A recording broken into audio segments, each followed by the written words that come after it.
बिस्मिल्लाहिर्रहमानिर्रहीम। अस्सलाम वालेकुम डियर स्टूडेंट्स। उम्मीद है आप सब लोग खैरियत से होंगे और अपने लेक्चर्स को अच्छे तरीके से पढ़ रहे होंगे, देख रहे होंगे, सुन रहे होंगे। ये आज का जो हमारा टॉपिक है वो पिछले लेक्चर का तसलसल है, जिसके अंदर हमने बेसिक्स देखे थे मैक्सिमा मिनिमा के। और आज के लेक्चर का जो टॉपिक है वो है application of maxima and minima. और एप्लीकेशन के अंदर क्या चीज़ें हमने देखनी है कि रेवेन्यू की ऑप्टिमाइजेशन क्या चीज़ है, कॉस्ट ऑप्टिमाइजेशन और प्रॉफिट ऑप्टिमाइजेशन।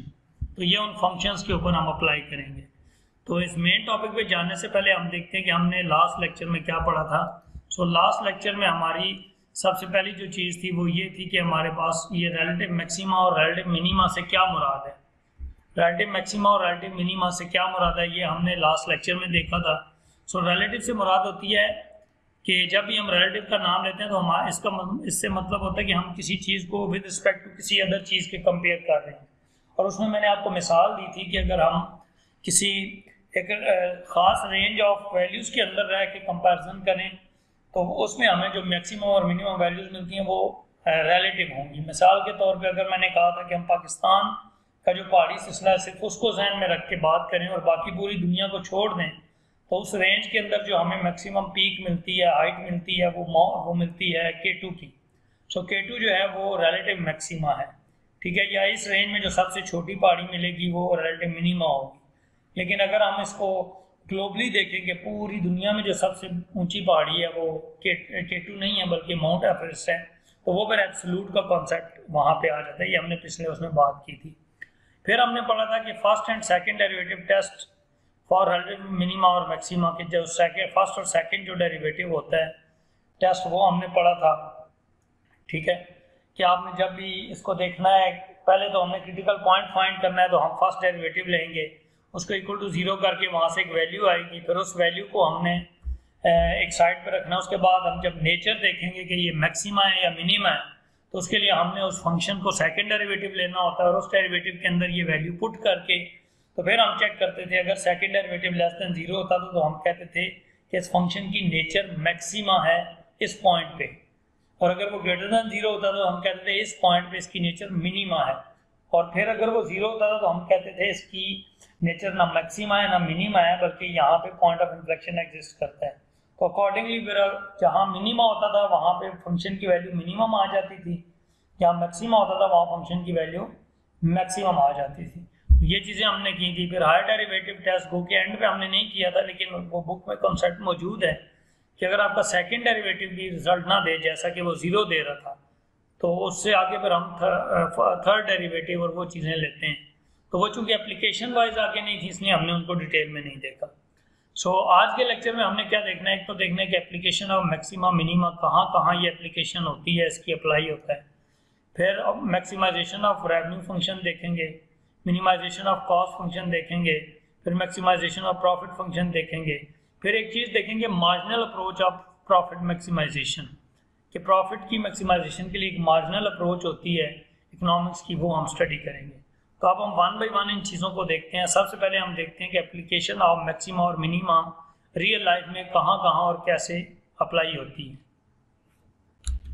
जी, जैसा कि यहाँ पे एक पहली मिसाल केमिस्ट्री की दी गई है, इसमें वो बता रहा है कि हम जो वेव फंक्शन है जो किसी भी उसका केमिस्ट्री के जो एलिमेंट्स उनमें होता है, तो उस वेव फंक्शन की जो रेडियल प्रोबेबिलिटी डिस्ट्रीब्यूशन फंक्शन है, हम उसमें नहीं जाएंगे, टिपिकल जस्ट एक मिसाल से समझाया जा रहा है। तो उसके अंदर हम ये डिटरमिन करते हैं कि किस जगह पे जो इलेक्ट्रॉन्स हैं उनके मैक्सिमम एग्जिस्टेंस किस जगह पे है। तो ये मैक्सिमम एग्जिस्टेंस ऑफ इलेक्ट्रॉन्स जो है वो कहाँ पे है, उसको फाइंड करने के लिए उन ऑर्बिट्स को स्टडी किया जाता है और उसमें मैक्सिमाइजेशन की अप्रोच इस्तेमाल की जाती है। जी, फिजिक्स के अंदर क्या होता है कि जो एक वेव मॉडल होता है पूरा, उसके अंदर ये देखते हैं आप कि जो मैक्सिमम वेलोसिटी और एक्सेलरेशन है फंक्शन की वो कहाँ एग्जिस्ट करती है, और फिर उसके आगे जो फर्दर प्रिंसिपल्स हैं उनको स्टडी किया जाता है। तो इसमें भी फंक्शन हो तो ये मैक्सिमाइजेशन या मिनिमाइजेशन अप्रोच से इसको स्टडी किया जाता है। जी, उसके बाद हमारा मेट्रोलॉजी डिपार्टमेंट होता है। उसके अंदर क्या होता है कि जो मेट्रोलॉजिस्ट हैं वो एक टेम्परेचर की वेरिएबिलिटी को मेजर करने के लिए एक मॉडल डेवलप कर लेते हैं, ठीक है। और फिर उस मॉडल के जो एक फंक्शन डेवलप होता है उसके ऊपर मैक्सिमाइजेशन और मिनिमाइजेशन के रूल्स अप्लाई करके बताते हैं कि कहाँ पे टेम्परेचर हाई है और कहाँ पे टेम्परेचर लो है। ठीक है, तो ये उसका एक कॉन्सेप्ट है जी। उसके बाद अगर हम स्पेस टेक्नोलॉजी में बात करें तो ये मिसाल दी है नासा इंजीनियर्स की। तो वो क्या करते हैं कि वो जब एक नई स्पेस शटल को डेवलप कर रहे होते हैं तो उसके लिए पूरी मॉडलिंग करके तो उसको अब जब एक स्पेस को शटल को हवा में भेजा जाता है तो उसको वहाँ उसके लिए एक ख़ास टेम्परेचर है उस फंक्शन उसको वहाँ से थ्रो करने के लिए, तो उसको वो एक मैक्सिमम जो टेम्परेचर है वो आपको अटेन करना पड़ता है, प्रेशर डेवलप करना पड़ता है। तो वो क्या करते हैं, एक फंक्शन डेवलप करते हैं जो कि प्रेशर को रिप्रेजेंट करता है और फिर उसकी मैक्सिमम वो वैल्यू फाइंड करते हैं कि कितना मैक्सिमम टेम्परेचर या प्रेशर यहाँ पे होगा जिसकी वजह से शटल जो है वो अपने टारगेट की तरफ मूव करेगी। तो ये यहाँ पे मैक्सिमाइजेशन का रूल एक जो है ना एप्लीकेशन अप्लाई हो।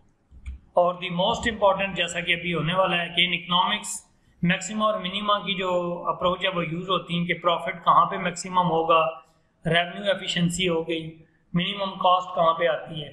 तो यहाँ पे उससे मिसाल है कि हर कोई भी फर्म है तो वो ये चाहेगी कि उसका जो कॉस्ट है वो कम से कम हो और उसका जो प्रॉफिट है वो मैक्सिमम हो।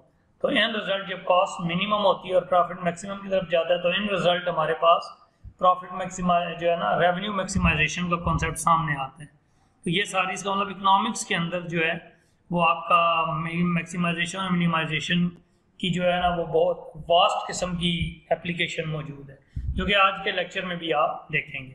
ठीक, उसके बाद हमारे पास आता है जी revenue cost and profit maximization. तो यहाँ पे हम ये देखते हैं कि रेवेन्यू ऑप्टिमाइजेशन मीन का इसका मतलब ये है कि हम ये चाहते हैं कि वी लाइक या कोई बंदा भी ये चाहता है जो बिजनेस कर रहा है कि उसे मैक्सिमम रेवेन्यू मिले। ठीक है, और मैक्सिमम रेवेन्यू का मतलब है कि उसे मैक्सिमम प्रॉफिट मिले। जब मैक्सिमम प्रॉफिट तभी होगा जब उसकी कॉस्ट और जो उसको रेवेन्यू मिल रहा है उनमें फ़र्क ज़्यादा होगा। जितना रेवेन्यू और कॉस्ट में फ़र्क ज़्यादा होगा इतना उसको प्रॉफिट मैक्सिमम मिलेगा। तो ये चीज़ें इंटर रिलेटेड हैं। सो रेवेन्यू की मैक्सिमाइजेशन और प्रॉफिट की मैक्सिमाइजेशन और कॉस्ट की मिनिमाइजेशन, इसकी स्टडी जो है ये हमारे आज के लेक्चर में ये भी शामिल है। तो इससे रिलेटेड फर्दर जो डिटेल्स हैं वो आप पेज 776 से 793 पे जाके पढ़ सकते हैं। बुक के अंदर बड़ी डिटेल से ये चीज़ें लिखी हुई हैं। ठीक, बाकी ऊपर ये जो चीज़ें आपको मैंने एप्लीकेशंस बताई हैं ये मैंने कहीं से डिफरेंट जगहों से सर्च करके ये पिक्चर्स आपको दी हैं ताकि आपको रियल लाइफ में इनकी एप्लीकेशंस का समझ आ सके, पता चल सके। जी, ये हमारी 17.1 एग्जाम जो है वो एक्सरसाइज है पेज 794 बुक पे। इसका क्वेश्चन नंबर 1 हम देखते हैं। यहाँ पे कहता है firm has determine the total revenue is a function of the price. ठीक है, रेवेन्यू प्राइस का फंक्शन है। इस वक्त कभी कभी सवालों में रेवेन्यू क्वांटिटी का फंक्शन भी हो सकता है, वो जब आएंगे तो हम देखेंगे। खैर, सो प्राइस का फंक्शन है charge for its product, specially the total revenue function is ये। अब revenue is the function of price, यानी इससे मुराद है कि राइट साइड पे प्राइस इन्वॉल्व है, तो ये फंक्शन है। और पी जो है वो डॉलर्स में है। अब यहाँ सवाल में क्या कहता है, determine the price P which result the maximum total revenue. वो पी की वैल्यू फाइंड करें, प्राइस की वैल्यू जो कि रेवेन्यू को मैक्सिमाइज कर दे। और दूसरे में कहता है कि मैक्सिमम वैल्यू ऑफ रेवेन्यू भी फाइंड करें कि वो मैक्सिमम रेवेन्यू कितना होगा। अब अगर हम पहले पार्ट पे गौर करें तो उसमें बहुत इंपॉर्टेंट चीज़ ये है कि देखिए हर प्राइस रेवेन्यू का इस फंक्शन का सबसे बड़ा आंसर नहीं दे सकती। पहले हमें वो प्राइस फाइंड करनी पड़ेगी जो ये साबित करेगी कि रेवेन्यू उस प्राइस के ऊपर मैक्सिमा है। ठीक है, तो इसका मतलब है कि ये कैसे साबित होगा, जैसे पिछले लेक्चर में क्या किया था, हम क्रिटिकल पॉइंट निकालेंगे, यानी वो प्राइस की वैल्यू निकालेंगे जिसके ऊपर इसका फर्स्ट डेरिवेटिव 0 हो जाए। फिर हम क्या करेंगे, वो जो फर्स्ट डेरिवेटिव 0 रखने से प्राइस की वैल्यू आएगी उसे एक साइड पे रखेंगे। फिर हम सेकंड डेरिवेटिव लेंगे, उसके अंदर ये प्राइस की वैल्यू पुट करेंगे। अगर तो सेकंड डेरिवेटिव का आंसर उसके पुट करने से नेगेटिव आ गया तो हम कहेंगे कि ये फंक्शन इस प्राइस के ऊपर मैक्सिमा बिहेवियर रखता है, यानी नेचर उसकी मैक्सिमा है। तो इसका मतलब ये वैल्यू ये साबित कर देगी कि ये फंक्शन इस वैल्यू के लिए मैक्सिमा है इस वैल्यू पे। ठीक है, तो उसके बाद हम फंक्शन की मैक्सिमम वैल्यू फाइंड कर लेंगे, दूसरा पार्ट हो जाएगा। अब हम देखते हैं कैसे होगा। आपको ये फंक्शन गिवन हो गया रेवेन्यू का। आपने फर्स्ट डेरिवेटिव लिया। अब इन सवालों में और पिछले लेक्चर के सवालों में सिर्फ फर्क था कि वहाँ मैथ के डायरेक्ट फंक्शन थे, यहाँ अप्लाइड फंक्शन थे, बाकी तमाम स्टेप्स वही हैं। फर्स्ट डेरिवेटिव लिया, 0 के इक्वल रखा तो -20p + 1750, ये सॉल्व करके $87.5 आ गया। अब ये इस वक्त सिर्फ प्राइस आई है, इस प्राइस को आप एकदम नहीं कह सकते कि ये वो वैल्यू है जो रेवेन्यू को मैक्सिमम कर देगी, या ये वो वैल्यू है जिससे रेवेन्यू मिनिमम होगा। नहीं, अभी तो सिर्फ आपने फर्स्ट डेरिवेटिव को इक्वल टू 0 किया है। जब तक इस p = 87.5 पे फंक्शन की नेचर नहीं मालूम हो जाती, हम ये नहीं कह सकते कि ये फंक्शन की मैक्सिमम वैल्यू देगा या मिनिमम देगा। तो वो नेचर कैसे फाइंड होगी? हम इसका सेकंड डेरिवेटिव लेते हैं। जब सेकंड डेरिवेटिव लिया तो वो आ गया -20। अब -20 एक कांस्टेंट आंसर आ गया। जाहिर है हमने सेकंड डेरिवेटिव में इस प्राइस की वैल्यू भी पुट करनी है। जब यहाँ पुट की तो इधर तो प्राइस है ही नहीं कोई, सिर्फ -20 है, तो ये -20 ही रहेगा। तो ये वैल्यू पुट कर देने के बावजूद भी ये -20 है, तो -20 इज लेस देन 0। इसका मतलब है ये मैक्सिमा वाला बिहेवियर रखता है यहाँ पे, जिससे साबित हुआ कि जो फंक्शन है टोटल रेवेन्यू का वो मैक्सिमम रिजल्ट देगा एट p = 87.5। इस क्रिटिकल प्राइस के ऊपर ये मैक्सिमम वैल्यू ऑफ रेवेन्यू देगा। तो ये हमारा पहले सवाल का जवाब आ गया कि वो प्राइस फाइंड करें जो मैक्सिमम रेवेन्यू दे।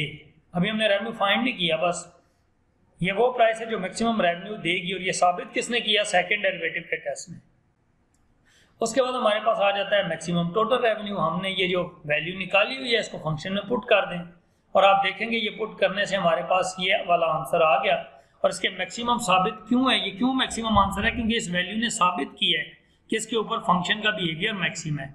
दूसरी बात, अगर आप चेक करना चाहते हैं इस प्राइस के अलावा कोई भी प्राइस इस फंक्शन में पुट कर दें, आप देखेंगे उसका आंसर इससे छोटे ही आएगा। तो ये आपका पहला सवाल कंप्लीट हुआ। उम्मीद आपको समझ आ गई होगी, क्योंकि ये पिछले लेक्चर के सवालों जैसे। ओके, अगला सवाल देखते हैं। कहता है a firm has determined the total revenue is the function of the price chart और its product, specifically the total revenue function is this. उसने यहाँ पे एक रेवेन्यू जी। अब हम आते हैं क्वेश्चन नंबर 2 की तरफ। ये कह रहा है the demand function for a firms product is ये क्वांटिटी ऑफ डिमांड का फंक्शन दिया हुआ है। फिर Q = the number of units demanded and P = the price in dollars. ठीक, अब वो कह रहा है determine the price, price determine करें, यानी इसका मतलब आपको वैल्यू प्राइस की चाहिए, लेकिन which should be charge to maximise total revenue. वो प्राइस फाइंड करें जो कि आपके टोटल रेवेन्यू को मैक्सिमम कर दे। इसका मतलब है कि सबसे पहले हमें सवाल में रेवेन्यू का फंक्शन तो मिले जो प्राइस की शक्ल यानी डिपेंड प्राइस पे कर रहा हो, और फिर उसके ऊपर हम सारा प्रोसीजर करके वो प्राइस फाइंड करेंगे। तो यहाँ पे हमें सवाल में तो क्वांटिटी का फंक्शन दिया हुआ है, तो खैर देखते हैं हमने आगे क्या करना है। What the minimum value of the what the maximum value of the total revenue, वो मैक्सिमम रेवेन्यू क्या होगा। और फिर वो कह रहा है कि वो बताएं कि उस वक्त जो डिमांड की जाने वाली क्वांटिटीज़ होंगी वो कितनी होंगी। तो ये क्वेश्चन करने के लिए क्या ज़रूरी है कि पहले रेवेन्यू का फंक्शन बने जो कि PQ करके हमें मिलेगा। उसके बाद हम उसका मैक्सिमम मिनिमा का पूरा कॉन्सेप्ट अप्लाई करने के बाद फिर हम ये बता देंगे कि ये मैक्सिमम ये वो प्राइस है जहाँ पे जो रेवेन्यू है वो मैक्सिमम है। उसके बाद हम वो वैल्यू रेवेन्यू फंक्शन में पुट करेंगे तो हमें टोटल रेवेन्यू मैक्सिमम मिल जाएगा। और आखिर में क्या करेंगे, वही वैल्यू इस गिवन डिमांड फंक्शन में पुट करेंगे तो हमें वो डिमांड की वैल्यू मिल जाएगी। तो यहाँ पे देखें सबसे पहले क्या हुआ कि ये आपको डिमांड फंक्शन दिया हुआ है, ठीक है। हमने क्या किया, इस डिमांड फंक्शन को हमने रेवेन्यू लिखा कि प्राइस को क्वांटिटी से मल्टीप्लाई करें तो वो रेवेन्यू बन जाता है, और फंक्शन आप P रहने देना है। इसका मतलब है कि Q की वैल्यू पुट करें ताकि P बाकी बच जाए। आगे कुछ सवाल ऐसे होंगे जिसमें आप वो कह रहा होगा कि आप रेवेन्यू को फंक्शन ऑफ क्वांटिटी में लिखें, तो फिर वहाँ पे हम P की वैल्यू पुट करेंगे ताकि Q बच जाए। तो ये कॉन्सेप्ट है। तो हमने यहाँ Q पुट किया, ये फंक्शन जब यहाँ पे हमने ये पुट किया तो ये P अंदर मल्टीप्लाई करने से 150,000 P माइनस 750 P स्क्वायर आ गया। इस तरह ये आपके पास रेवेन्यू फंक्शन आ गया। अब आगे हमने वो मैक्सिमा का मेथड अप्लाई करने के लिए हमने फर्स्ट डेरिवेटिव लिया, इक्वल टू 0 किया, तो P का आंसर $1,000 आ गया। अब ये देखना है कि ये P मैक्सिमम करता है रेवेन्यू को या नहीं, लेकिन उससे पहले ये साबित करना होगा कि इसके ऊपर रेवेन्यू का फंक्शन मैक्सिमम है या नहीं। तो हमने क्या किया, सेकंड डेरिवेटिव लिया, वो वैसे ही कांस्टेंट आ गया। मैं इसमें 1000 पुट कर भी दूं तो ये -150 ही रहेगा, जो कि लेस देन 0 है और बता रहा है कि ये फंक्शन मैक्सिमा है, क्योंकि लेस देन जीरो, अगर ग्रेटर देन जीरो होता है तो ये मैक्सिमा अप्रोच मैक्सिमा साबित होता। ओके, सो P1000 के ऊपर ये रिजल्ट मैक्सिमा टोटल रेवेन्यू आ गया। इसका मतलब है कि इस P पे रेवेन्यू मैक्सिमम होगा। अब हमारा बी पार्ट है कि टोटल रेवेन्यू बता दें मैक्सिमम, तो हमने क्या किया, वो फंक्शन में वैल्यू पुट कर दी, यही जो 1000 अभी आया हुआ ऊपर ओरिजिनल फंक्शन में पुट किया, तो ये हमारे पास ये जवाब आ गया टोटल मैक्सिमम रेवेन्यू का। और इसी P के ऊपर डिमांड की क्या वैल्यू है, हमने डिमांड फंक्शन में 1000 पुट किया, 75,000 यूनिट्स जो हैं वो डिमांड होंगे इस चीज़ के। ठीक है, ये क्वेश्चन कंप्लीट। जी हाँ, क्वेश्चन नंबर 3 में देखें, वो कह रहा है the annual profit for the firm depends upon the number of units produced, specifically the function which describes the relationship between profit P stated in dollars and the number of units produced X is, ये वाला profit का function है। अब profit maximisation की तरफ जाएगा, जैसे revenue maximisation की तरफ गया था, तो उसी तरह से कह रहा है वो X फाइंड करें जिसमें प्रॉफिट मैक्सिमम होगा और मैक्सिमम प्रॉफिट की वैल्यू फाइंड करें। तो उन्हीं लाइन्स पे अब हमने प्रॉफिट का फंक्शन कंसिडर किया, उसका फर्स्ट डेरिवेटिव लिया, उसे 0 के इक्वल किया, सॉल्व करने से X का आंसर 250,000 यूनिट्स आ गया। ठीक है, उसके बाद क्या हुआ कि ये अब इस 250,000 X की वैल्यू पे क्या फंक्शन मैक्सिमा है या नहीं, तो हमने सेकंड डेरिवेटिव लिया जो -0.02 आ गया। तो जब हमने, क्योंकि ये है ही कांस्टेंट, इसमें मैं अगर मैं X की वैल्यू पुट कर भी दूं तो ये -0.02 ही रहेगा, जो कि लेस देन 0 है। और लेस देन 0 होना इस बात का सबूत है कि ये मैक्सिमा फंक्शन है। इसका मतलब इसके ऊपर ये मैक्सिमम रिजल्ट देगा, मैक्सिमम प्रॉफिट देगा। अब मैक्सिमम प्रॉफिट कैसे फाइंड होगा, इस फंक्शन के अंदर, ओरिजिनल फंक्शन के अंदर हमने X की वैल्यू 250,000 पुट कर दी और सॉल्व करने के बाद हमें ये बड़ा आंसर जो मिला 624,975,000, इतने डॉलर आपको प्रॉफिट होगा और ये मैक्सिमम प्रॉफिट होगा। तो ये क्वेश्चन यहाँ पे कंप्लीट हुआ। जी आगे क्वेश्चन नंबर 5 में कहता है United states government is studying the import structure for colour television set imported from other countries into the United States. The government is trying to determine the amount of the tax की कितनी amount charge की जाए TV sets पे। The government realized that the demand for imported TV sets will be affected by the tax. उन्हें पता है कि tax की वजह से वो इफेक्ट करती है। So it estimates the demand of the imported set D, ये डिमांड फंक्शन उसने दे दिया है। पीछे demand is the function of price था, इधर demand is the function of tax है। तो टैक्स भी एक अमाउंट होती है। ठीक है, तो वो कह रहा है कि विल बी, अब वो कह रहा है डिटरमिन द इम्पोर्ट टैक्स की वो वैल्यू फाइंड करें। जैसे पिछले सवाल में था कि प्राइस की वो वैल्यू फाइंड करें which result the maximum tax revenue, जिससे मैक्सिमम रेवेन्यू जनरेट हो। सो इसका मतलब ये क्वांटिटी ऑफ डिमांड का फंक्शन है, आपको टी की वैल्यू फाइंड करनी है जिसके तहत रेवेन्यू मैक्सिमम हो जाए। इसका मतलब है कि अगर ये डिमांड है, ये डिमांड ऑफ टीवीज है, तो अगर डिमांड ऑफ टीवीज को मैं टैक्स से मल्टीप्लाई कर दूं, जैसे पी क्यू को मल्टीप्लाई किया था तो रेवेन्यू बना था, तो डी को अगर टी से मल्टीप्लाई कर दूं तो ये क्या बनेगा, रेवेन्यू ऑफ द टैक्स बनेगा। ये फंक्शन आ जाएगा, उसके बाद उसकी मैक्सिमाइजेशन और फिर उसी तरह पूरा क्वेश्चन। तो यहाँ पे हमारे पास ये डिमांड फंक्शन आ गया टैक्स का। हमने क्या किया कि हमने रेवेन्यू फंक्शन बनाना है जो कि फंक्शन ऑफ टी रहे और टी को डी से मल्टीप्लाई किया। टी टैक्स है और डी ये डिमांड फंक्शन है। मल्टीप्लाई करने से T 80,000 T minus 12.5 T square हो गया। फर्स्ट डेरिवेटिव लिया 80,000 माइनस 25 टी आ गया, इसको इक्वल टू 0 रखा, तो हमारे पास टी जो टैक्स है वो 3200 सेंट्स आ गया, यानी $32। सेंट्स क्यों, इसलिए कि यहाँ मेंशन था कि जो टैक्स है वो सेंट्स के अंदर है। यहाँ सवाल में कहीं पे ये मेंशन था, आप इसको देखेंगे, इसमें मौजूद था, यहाँ पे ऊपर पढ़ लीजिएगा या जहाँ से मैंने लिखा बुक में होगा। ओके, सो ये सेंट्स के अंदर ये टैक्स आ गया, और अगर आप डॉलर में करें तो हाँ वो 00 हट जाएंगे और इतने डॉलर आ जाएंगे। खैर हम सेंट्स में ही लेके चलते हैं। अब ये टैक्स की वैल्यू 3200 सेंट्स आ गई। अब ये देखना है कि क्या इसके ऊपर रेवेन्यू मैक्सिमम होगा या नहीं। तो हमने इस फंक्शन का सेकंड डेरिवेटिव लिया जो -25 आ गया, 3200 पुट करने के बावजूद भी -25 रहा, जो कि लेस देन 0 है, और ये इस बात की वजाहत कर रहा है कि ये फंक्शन मैक्सिमा है। इसका मतलब t is equal to 3200 cents पे, यानी टैक्स की वैल्यू अगर 3200 सेंट्स हो तो वहां पे जो टैक्स रेवेन्यू है वो मैक्सिमम होगा। ठीक, सो अब मैक्सिमम रेवेन्यू क्या होगा कि रेवेन्यू फंक्शन के अंदर 3200 पुट कर दें तो 128,000,000 सेंट्स आंसर आ जाएगा, जो इतने मिलियन डॉलर्स बनता है। और सी पार्ट में कहता है कि बताएं कि इस इतने टैक्स के ऊपर वो कितने टीवी सेट डिमांड किए जाएंगे। तो डिमांड फंक्शन के अंदर उस तरह आपने 3200 पुट कर दिया तो ये 40,000 ये टीवी सेट्स बनते हैं यहाँ पे। ठीक है जी, ये आपका आंसर आ गया। उसके बाद हमारे पास अगला क्वेश्चन है, ये हम देखते हैं कि क्या कह रहे हैं जी। इस सवाल में उसने आपको एक कॉस्ट फंक्शन दिया हुआ है जो कि cost the function of quantity है, ठीक है, और size of the order in tons है, कितने टन्स जो है वो ऑर्डर प्लेस किया जाएगा, और उसके ऊपर जो एनुअल इन्वेंट्री कॉस्ट आ रही है वो डॉलर्स में है। तो कहता है वो क्यू की वैल्यू फाइंड करें जिसके ऊपर कॉस्ट मिनिमम हो जाए। तो ये मिनिमाइजेशन का सवाल है और उसके बाद मिनिमम कॉस्ट की वैल्यू भी फाइंड करनी है। सो उसी तरीके से ये कॉस्ट का फंक्शन ये कंसीडर किया, आपने इसका डेरिवेटिव लिया रिस्पेक्ट टू क्यू, उसको इक्वल टू 0 किया, सॉल्व करने के बाद क्यू का आंसर 25.26 आ गया। हम इसके अंडर रूट लेने के बाद दो आंसर इसलिए नहीं लिखे क्योंकि क्यू क्वांटिटी है, क्वांटिटी माइनस में नहीं होती, इसलिए 640 का अंडर रूट 25.26 आ गया। अब हमने ये देखना है कि क्या 25.26 के ऊपर ये कॉस्ट का फंक्शन मैक्सिमम वैल्यू देगा या मिनिमम देगा। तो हमने इसका सेकंड डेरिवेटिव लिया और उसके अंदर जब ये वैल्यू पुट की, सॉल्व करने के बाद 6.35 आंसर आया जो कि ग्रेटर देन 0 है, और इसका मतलब है कि ये मिनिमम फंक्शन, इस पॉइंट पे मिनिमम ये प्रूव हो रहा है function.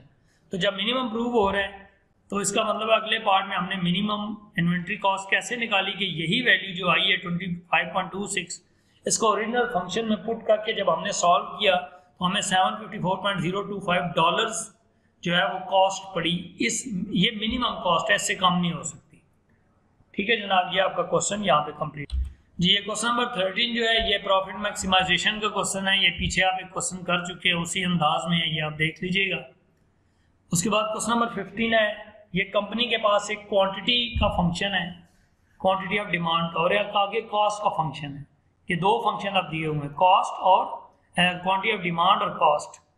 So quantity of demand function है प्राइस का और कॉस्ट फंक्शन है क्वांटिटी का।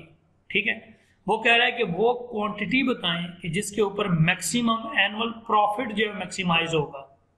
पता ये चला कि प्रॉफिट किसके बराबर होता है, रेवेन्यू माइनस कॉस्ट।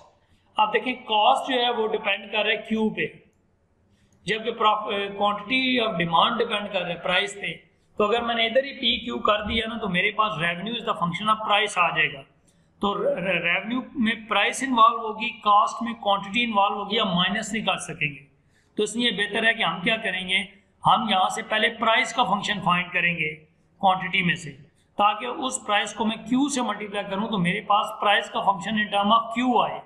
जब उस प्राइस को मैं क्यू से मल्टीप्लाई करूँगा तो मेरे पास रेवेन्यू का फंक्शन क्वांटिटी में आ जाएगा। तो रेवेन्यू का फंक्शन भी क्वांटिटी में होगा और कॉस्ट का फंक्शन भी क्वांटिटी में है। तो माइनस करने से क्या होगा कि हमारे पास फिर जो प्रॉफिट फंक्शन है वो क्वांटिटी की फॉर्म में आ सकेगा। ये चीज़ बड़ा इंपॉर्टेंट है ध्यान में रखना। तो जब प्रॉफिट आ जाएगा फिर आगे से क्वेश्चन वही है कि उस प्राइस को फाइंड करना, फिर उसकी नेचर को कि ये मैक्सिमा है मिनिमा है, और उसके बाद उसकी प्रॉफिट मैक्सिमाइजेशन है। तो यहाँ पे देखें कैसे ये होगा। सबसे पहले आपने क्वांटिटी ऑफ डिमांड फंक्शन लिखा और ये कॉस्ट फंक्शन लिखा। क्वांटिटी ऑफ डिमांड फंक्शन को आपने ना पी एक तरफ करके ये प्राइस की फॉर्म में इनवर्स डिमांड फंक्शन बना लिया। अब रेवेन्यू फंक्शन कैसे आएगा, पी इंटू क्यू। तो पी की वैल्यू ये है इन टर्म ऑफ क्यू, और क्यू साथ मल्टीप्लाई किया, जब अंदर मल्टीप्लाई किया तो 700 क्यू माइनस 0.0025 क्यू स्क्वायर आ गया, ये रेवेन्यू फंक्शन आ गया। अब हमने प्रॉफिट फाइंड करना है तो प्रॉफिट क्या होगा, revenue function minus cost function. अब देखें ना ये दोनों में अब क्यू इन्वॉल्व होगा तभी ये माइनस हो सकेंगे। ये नहीं है कि इधर पी हो और इधर क्यू हो तो बाद में बजाय एक वेरिएबल के दो वेरिएबल्स की शक्ल में हमें प्रॉफिट का फंक्शन नजर आ रहा हो, तो ये गलत हो जाएगा। तो ये एक जैसी टर्म सॉल्व करने से हमारे पास जो प्रॉफिट फंक्शन है वो ये बन गया, ये हमारे सामने प्रॉफिट फंक्शन आ गया। अब वही आगे से फिर मैक्सिमाइजेशन का तरीका, फर्स्ट डेरिवेटिव लिया इक्वल टू 0 किया तो क्वांटिटी आ गई 50,000। अगर टन्स है तो हम उसमें टन्स में बोलते हैं, नहीं तो ये यूनिट्स में है। ठीक है, ये क्यू है यहाँ पे, ये पी नहीं है, जी नहीं है, Q is the number of units. ठीक, तो यहाँ पे क्या आ जाएगा आपके पास 50,000 यूनिट्स आ जाएंगी, और उन 50,000 यूनिट्स पे अब हमने चेक करना है कि ये वाकई मैक्सिमा है या नहीं। तो सेकंड डेरिवेटिव लेके उसमें पुट किया तो पुट नहीं हो सकता था क्योंकि ये बजाते खुद कांस्टेंट है, यही रहेगा कि लेस देन 0 है, जिसने साबित किया कि मैक्सिमा है। अब ये वाला जो क्यू की वैल्यू है जब आप इस प्राइस में पुट करेंगे तो ये मैक्सिमम प्राइस में जो है वो मिल जाएगी, और एनुअल प्रॉफिट जो मैक्सिमम है वो आपको ये मिल जाएगा। तो ये हमारे पास इस सवाल का जवाब था। और इसके बाद हमारे पास लास्ट क्वेश्चन है, ठीक है, वो भी इसी तरीके से प्रॉफिट मैक्सिमाइजेशन का क्वेश्चन है, ये आप खुद कर लेंगे। इसमें तो कॉस्ट और रेवेन्यू का बना बनाया फंक्शन दिया हुआ है, ठीक है, लेकिन इसको देखते हैं नहीं, सॉरी, ये है मार्जिनल अप्रोच से, ठीक है, मार्जिनल अप्रोच है, इसको पढ़ लेते हैं। तो total cost total revenue functions are this, ये दोनों दे दिए गए हैं। कहता है प्रॉफिट मैक्सिमाइजेशन फाइंड करें थ्रू मार्जिनल अप्रोच, और फिर मैक्सिमम प्रॉफिट फाइंड करें। सो मार्जिनल अप्रोच क्या होती है, वो जहाँ पे marginal revenue marginal cost equal होती है, ये इकोनॉमिक्स का रूल है। मार्जिनल रेवेन्यू से मुराद है derivative of revenue function, marginal cost से मुराद है डेरिवेटिव ऑफ कॉस्ट फंक्शन। दोनों के डेरिवेटिव लेके इक्वल रखे तो क्वांटिटी आ गई 400, ठीक है। अब 400 क्वांटिटी तो आ गई है, अब हमने पहले ये देखना है कि क्या इस क्वांटिटी पे प्रॉफिट मैक्सिमम होता भी है या नहीं। तो प्रॉफिट का पहले फंक्शन निकलेगा, हमने रेवेन्यू फंक्शन में से कॉस्ट फंक्शन माइनस किया, तो हमारे पास ये प्रॉफिट का फंक्शन आ गया। अब उसके ऊपर हमने मैक्सिमाइजेशन का रूल अप्लाई किया, फर्स्ट डेरिवेटिव इक्वल टू 0 लिया, तो ये वही क्वांटिटी 400 आई है जो ऊपर रेवेन्यू मार्जिनल कॉस्ट करने से आई है, ठीक है। हमारे पास ये जो क्यू की वैल्यू 400 आई थी, उसने ये साबित कर दिया कि जो ये फंक्शन है ये मैक्सिमा है, और क्योंकि यहाँ पे -1 आ गया मैक्सिमा है, इसका मतलब ये प्रॉफिट मैक्सिमम प्रॉफिट देगा। तो अब मैक्सिमम प्रॉफिट कैसे फाइंड होगा कि फंक्शन के अंदर आपने जो गिवन फंक्शन है उसमें ये प्रॉफिट ये 400 क्यू पुट कर दिया और आपको यहाँ पे मैक्सिमम प्रॉफिट मिल गया, ठीक है जी। अब बाकी क्वेश्चन इन्हीं लाइंस पे आप करेंगे इंशाल्लाह ताला। नेक्स्ट लेक्चर में हम इंटरेस्ट और इसकी कंप्यूटेशन पढ़ेंगे, सिंपल इंटरेस्ट, कंपाउंड इंटरेस्ट क्या होता है, ये इंशाल्लाह नेक्स्ट लेक्चर में पढ़ेंगे।